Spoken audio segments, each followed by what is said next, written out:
बिस्मिल्लाहिर्रहमानिर्रहीम। आज हमने डिस्कस करना है इलेक्ट्रोड कंसंट्रेशन सेल और इसके साथ जो ईएमएफ जो है वो हमने इलेक्ट्रोड कंसंट्रेशन सेल की मालूम करनी है। तो सबसे पहले हम छोटी सी जो है ना जनरल डिस्क्रिप्शन पढ़ लेते हैं कि इलेक्ट्रोड कंसंट्रेशन सेल क्या होता है। तो the cell in which the EMF is produced due to difference in concentration of electrode is called electrode concentration cell. के ऐसा सेल जिसमें जो ईएमएफ जनरेट हो रही है वो डिफरेंस ऑफ इलेक्ट्रोड कंसंट्रेशन, जो इलेक्ट्रोड की कंसंट्रेशन है वो डिफरेंट है, इस वजह से जो है वो जनरेट हो रही है। ऐसे सेल को हमने क्या कह देना है कि ये इलेक्ट्रोड कंसंट्रेशन सेल है। इसमें हाइड्रोजन इलेक्ट्रोड की एग्जांपल लेते हैं जिसमें प्रेशर ऑफ हाइड्रोजन जो दोनों इलेक्ट्रोड पे जो है वो डिफरेंट होता है, लेकिन इलेक्ट्रोलाइट जो है वो इनमें सेम होता है। और जो सेल की रिप्रेजेंटेशन है वो इस तरीके से कि H2 PH2 is equal to P1 और H पॉजिटिव आयन जो है इसी तरीके से H2 PH2 और P जो है वो 2, क्योंकि ये इसमें किसी किस्म का इलेक्ट्रोलाइट की ट्रांसफ़र नहीं होती, तो इसलिए इस सेल को जो है ना electrode concentration cell without transference भी कह सकते हैं। अच्छा, इसमें जो है ना मैंने एक लेक्चर पहले अपलोड किया हुआ है कंसंट्रेशन सेल के हवाले से, तो इन सेल का वहाँ पे जो है ना वो डिटेल जो है वो स्टडी की हुई है। तो यहाँ पे क्योंकि हमने ईएमएफ जो है ना वो कैलकुलेट करना है, बेसिकली हमारा ही लेक्चर यहाँ पे ईएमएफ कैलकुलेट करना है, तो इसलिए इलेक्ट्रोड कंसंट्रेशन सेल का जस्ट हम डिस्क्रिप्शन ही एक पढ़ेंगे। तो ये एक जर्नल फॉर्म जो है वो इलेक्ट्रोड कंसंट्रेशन सेल की है। हमारे पास ये दो इलेक्ट्रोड हैं, यहाँ पर इनकी कंसंट्रेशन जो है वो डिफरेंट होगी, और यहाँ पर जो हमने इलेक्ट्रोलाइट इस्तेमाल किया हुआ जैसा कि HCl सोल्यूशन है वो सेम है।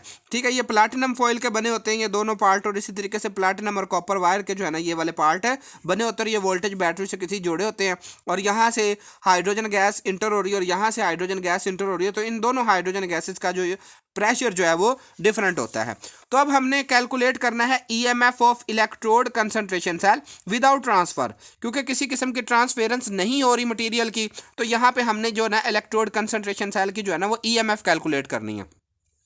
तो जर्नल फॉर्म जो है वो मैं आपको पहले दिखा चुका हूँ। ठीक है, तो अब हम सपोज करते हैं कि कंसीडर हमारे पास जो सेल है बेसिकली उसमें जो इलेक्ट्रोड है वो जिंक अमलगम का बना हुआ है। तो अगर वो जिंक अमलगम का बना हुआ है तो उसकी डिस्क्रिप्शन कुछ इस तरीके से होगी Zn इंटू Hg, और ए जो है यहाँ पे जो है वो एक्टिविटी को जाहिर कर रहा है, तो activity of zinc is equal to A1 से हम रिप्रेजेंट कर लेते हैं, जबकि Zn+2 जो दूसरी तरफ है उसकी जो एक्टिविटी ए जो है वो एक्टिविटी ऑफ Zn, इसको हमने जो है वो सपोज कर लिया कि ये Zn+2 ये वाला जो है ना ये +2 है, तो दूसरी इसकी वजह से। ठीक है, यहाँ पे देखें ना तो यहाँ पर न्यूट्रल है, तो यहाँ पर भी हमने यहाँ पे न्यूट्रल रखा। अब यहाँ पे दूसरी तरफ क्योंकि आयंस बन रहे होंगे तो इसलिए ये एक्टिविटी जो है वो Zn+2 से रिप्रेजेंट की जाएगी, और जो इलेक्ट्रोड इस तरफ जो यूज़ हुआ है ठीक है अमलगम का, तो वो जो है वो Zn और इसकी एक्टिविटी को हम A2 से रिप्रेजेंट कर देंगे। अब यहाँ पे इसको समझे ज़रा कि अगर ये वाला जो H2 है इसको हम रिप्लेस कर दें कि ये जो इलेक्ट्रोड है वो बेसिकली जिंक का बना हुआ है, जिंक अमलगम। ठीक है,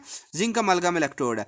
इसी तरीके से ये वाला भी जो है वो जिंक अमलगम इलेक्ट्रोड है, ये चीज़ हटा दें, और ये जो सोल्यूशन है ये फ़र्ज़ करें हमारे पास जिंक सल्फेट का सोल्यूशन है, तो जिंक सल्फेट को जब पानी में हम डिज़ोल्व करते हैं तो वो कुछ इस तरीके से जो है वो Zn+2 में चेंज हो जाता है। तो लिहाजा अब सेल की डिस्क्रिप्शन इस तरीके से चल रही है कि जो Zn है ये, और इसकी जो एक्टिविटी है वो ये वाली, और ये जो आयन सेंटर में बन रहे हैं वो सेंटर पे आगे इनकी एक्टिविटी जो है वो ये वाली होगी, और जो दूसरी तरफ इलेक्ट्रोड हमने इस्तेमाल किया है वो ये कुछ इस तरीके से होगा। तो the electrode reaction for the left electrode वो कुछ इस तरीके से होगा कि जो जिंक है ये वाला जो जिंक है ये 2 इलेक्ट्रॉन देगा और Zn2 पॉजिटिव फॉर्म में आ जाएगा, और इसकी एक्टिविटी को हम जाहिर कर देंगे Zn+2। एक्टिविटी क्या होती है? एक्टिविटी बेसिकली किसी आयन का जो है ना वो चेंज होना होता है, वर्किंग होती है। जब एक इलेक्ट्रोकेमिकल सेल जो है वो हम डिस्कस कर रहे होते हैं तो उस वक्त जो स्टडी हम करते होते हैं बेसिकली वो डिफरेंट जो है वो मूवमेंट ऑफ आयंस की है, तो हम यहाँ पे एक्टिविटी को हम इस तरीके से रिप्रेजेंट कर रहे हैं। तो रिडक्शन हाफ रिएक्शन क्या होगा, ये लेफ्ट साइड पे जो है वो यहाँ पर लॉस ऑफ इलेक्ट्रॉन हुआ है, लिहाजा ये वाला रिएक्शन जो है वो क्या कहलाएगा, ऑक्सीडेशन। तो इसका मतलब है कि ईएमएफ जब हम इलेक्ट्रोड कंसंट्रेशन सेल की हम यूज़ कर रहे होते हैं और जिंक अमलगम हमने इलेक्ट्रोड कंसीडर किए होते हैं, तो जो लेफ्ट इलेक्ट्रोड है वहाँ पे ऑक्सीडेशन होगी, जबकि जो राइट इलेक्ट्रोड है वहाँ पे रिडक्शन होगी। तो Zn+2 ये एक्टिविटी है +2 इलेक्ट्रॉन, और ये जो है ना दोबारा इस फॉर्म में जो है वो चेंज हो गया, ये एक्टिविटी कहलाएगी 1। तो since n is equal to 2, क्योंकि इसमें जो n की वैल्यू है वो हमने 2 रखनी है, क्योंकि हम यहाँ पे अब नर्नेस्ट इक्वेशन अप्लाई करने लगे हैं। तो नर्नेस्ट इक्वेशन में जो है वो n आता है, वो बताता हूँ कहाँ पे आता है, ठीक है। तो अब एक्टिविटी यहाँ पे चूंकि 2 इलेक्ट्रॉन जो है वो ट्रांसफर हो रहे हैं, तो इस वजह से जो है वो हम क्या कहेंगे कि n की वैल्यू जो है वो 2 है, क्योंकि 2 electron are involve by using Nernst equation. Nernst equation में ये नर्नेस्ट इक्वेशन है, तो जहां पर ये 2f लिखा है ना, बेसिकली ये होता है 2nf। अब चूंकि n की वैल्यू सॉरी ये 2f लिखा होता है ना, यहाँ पे जो वैल्यू होती है वो होती है nf। अब n की जगह पर हमने 2 लगा दिया, इसलिए ये 2f बन गया। तो नर्नेस्ट इक्वेशन जो है वो E1 is equal to E naught Z N plus 2 over Z N 0 minus R T over 2f natural log of A1। और जो है ये A1 था, यहाँ पे ये वाली एक्टिविटी ये नीचे डिवाइड हो गया, ठीक है। तो ये डिस्क्रिप्शन इस तरीके से है कि अब ये जो एक्टिविटी हुई है, ठीक है, ये जो इलेक्ट्रोड पोटेंशियल हम जो है वो स्टडी कर रहे हैं, ईएमएफ को जो हम स्टडी कर रहे हैं, तो वो कुछ इस तरीके से है। अब राइट साइड वाले इलेक्ट्रोड के लिए हम E2 कह लेते हैं, जो इधर हुआ है। अब E2 पे देखें क्या हुआ है कि ये इसकी जो है रिप्रेजेंटेशन, ये स्टैंडर्ड फॉर्म में ही रिप्रेजेंट हम इस तरीके से करेंगे, जेड एन जो प्लस 2 ओवर जेड एन के, इनकी एक्टिविटी को हम इलेक्ट्रोड पोटेंशियल को जो है वो हम इनके जो ये सॉरी इलेक्ट्रोड पोटेंशियल ये वाली जो है ये ईएमएफ है, ये ईएमएफ इन स्टैंडर्ड फॉर्म में है, ठीक है। तो are T over 2f natural log of, अब यहाँ पे जो है वो A2 आ जाएगा, ठीक है, यहाँ पे ये A2 आना था, A2 आ जाएगा ओवर एक्टिविटी ऑफ जिंक। अब ओवरऑल रिएक्शन क्या हुआ है, ओवरऑल रिएक्शन ये हुआ है कि जिंक अमलगम से एक्टिविटी यानी कि 2 इलेक्ट्रॉन जो गए हैं वो दूसरी तरफ गए हैं। तो इसका मतलब ये है कि जिंक अमलगम की एक साइड से एक्टिविटी जो है वो ट्रांसफर कहाँ पे हो रही है, दूसरी साइड की एक्टिविटी की तरफ, यानी कि ये एक्टिविटी में जो है वो चेंज आया। तो ओवरऑल हम इस तरीके से लिख सकते हैं, क्यों, क्योंकि देखें ना, जब हमने स्टार्ट किया तो ये वाली फॉर्म थी, ठीक है, और जब जो है ना ऑक्सीडेशन हुई तो इसकी हुई, रिडक्शन हुई तो दोबारा हमें ये मिल गई। तो इसका मतलब ये है कि जिंक आयंस जो है वो एक तरफ से दूसरी तरफ जा रहे हैं, यानी कि जिस तरफ उनकी एक्टिविटी A1 थी उस तरफ से ये एक्टिविटी जहाँ पे A2 है वहाँ जा रहे हैं। तो the EMF of the cell is obtain by, किस तरीके से हम EMF कैलकुलेट कर सकते हैं, EMF जो है E से हम रिप्रेजेंट कर लेते हैं, is equal to E2 minus E1। E2 जो है वो ये वाली फॉर्म इसकी इधर पुट करेंगे और इसी तरीके से हमने A1 इधर पुट किया। अब हमने इनको सॉल्व करना है। अब सबसे पहले यहाँ पे